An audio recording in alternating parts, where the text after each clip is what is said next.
Shalom, Bapak Ibu Saudara yang dikasihi Tuhan. Senang menjumpai Bapak Ibu Saudara dalam sapaan Gembala dan renungan harian GKI Cikarang dengan tema Jangan Malas. Renungan kita kali ini diambil dari Amsal 1 ayat 32 yang berbunyi demikian.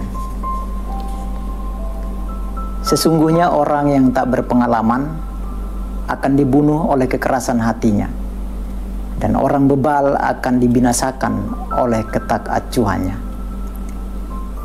Bapak Ibu Saudara, ada suatu kalimat bijak seperti ini.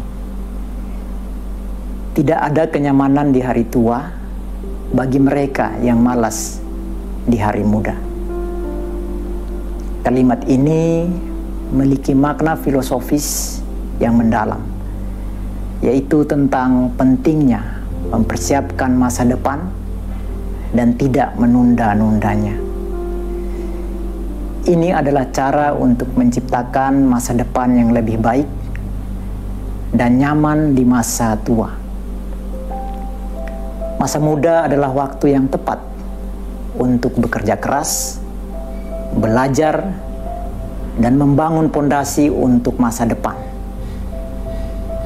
Kerja keras di masa muda dapat membantu seseorang untuk mencapai tujuan finansial, karir, dan kehidupan yang lebih baik, juga kebahagiaan di kemudian hari. Begitupun sebaliknya, jika seseorang malas dan tidak memanfaatkan masa mudanya dengan baik, mereka mungkin akan menghadapi kesulitan di masa tua, seperti keterbatasan finansial, kurangnya kesempatan untuk aktualisasi diri, bahkan masalah kesehatan. Bapak Ibu Saudara, terkadang dalam kehidupan kita diperhadapkan dengan berbagai macam pilihan untuk menjalaninya. Sebagian orang mudah untuk memilih, namun sebagian orang lagi sulit. Karena adanya keterbatasan dengan berbagai macam faktor penyebabnya.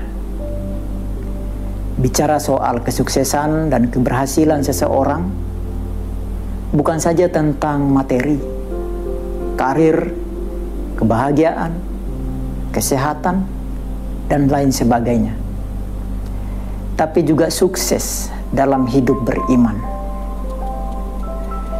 Penting sekali di dalam hidup kita untuk membangun fondasi iman yang kuat demi melakukan kebenaran, keadilan, rendah hati, kejujuran, tanggung jawab, mau mendengar, dan lain sebagainya. Semuanya itu perlu belajar dan terus berproses dari pengalaman, baik itu kegagalan maupun keberhasilan, baik dari diri sendiri maupun dari orang lain. Tidak baik bagi diri kita untuk mengandalkan kekuatan kita sendiri, tapi dengan iman dan hikmat dari Tuhan, kita menjadi bijak.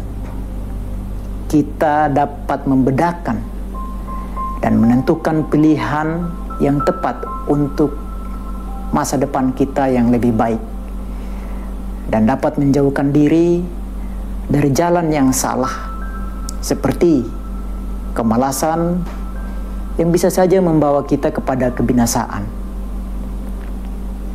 Bapak Ibu Saudara, penulis Amsal 1 ayat 32 telah menggambarkan kepada kita dua contoh kepribadian pemalas secara konkret, yaitu orang yang tak berpengalaman dan orang yang bebal atau orang yang tak mau belajar. Mereka akan mendapatkan kegagalan karena tidak berhikmat, sebab mereka mungkin masih mencintai kebodohan. Bapak, Ibu, Saudara, bagaimana cara kita mengatasi kondisi seperti ini? Baik itu dalam diri kita sendiri, dalam keluarga kita, lingkungan masyarakat, lingkungan tempat kita bekerja, atau dimanapun kita berada. Janganlah kita menjadi putus asa ketika menghadapi suatu kegagalan. Jangan menjadi malas. Teruslah belajar dan berdoa, memohon hikmat dari Tuhan. Seperti Raja Salomo. Ia meminta hikmat dari Tuhan supaya menjadi bijak sebagai seorang pemimpin bangsa Israel, dan Tuhan menolongnya. Begitu pula dengan kita sebagai umat pilihannya. Mintalah hikmat kepada Tuhan senantiasa untuk melakukan tugas dan tanggung jawab kita dengan baik. Jangan bebal, yaitu jangan berkeras hati dan tidak peduli ketika kita melakukan kesalahan dan pelanggaran. Bukalah hati kita kepada Tuhan, bersedialah untuk belajar, dan jadilah rajin. Tuhan menolong kita. Amin. Mari kita berdoa. Ya Bapa yang Maha Pengasih, kami naikkan syukur kehadirat-Mu atas renungan yang kami dengarkan. Kiranya kami boleh dimampukan dalam menjalani kehidupan ini dengan tetap mengandalkan Tuhan dalam segala keadaan.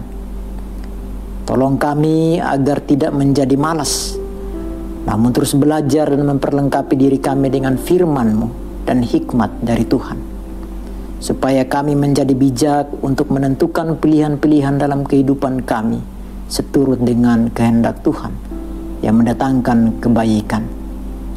Kiranya Roh Kudus yang berkenan menuntun kami. Di dalam nama Tuhan Yesus Kristus kami memohon. Amin. Demikian renungan kita hari ini. Semoga firman Tuhan hari ini dapat menyemangati kita untuk melakukan aktivitas kita. Jangan lupa bagikan renungan ini kepada saudara-saudari yang lain. Tuhan Yesus memberkati.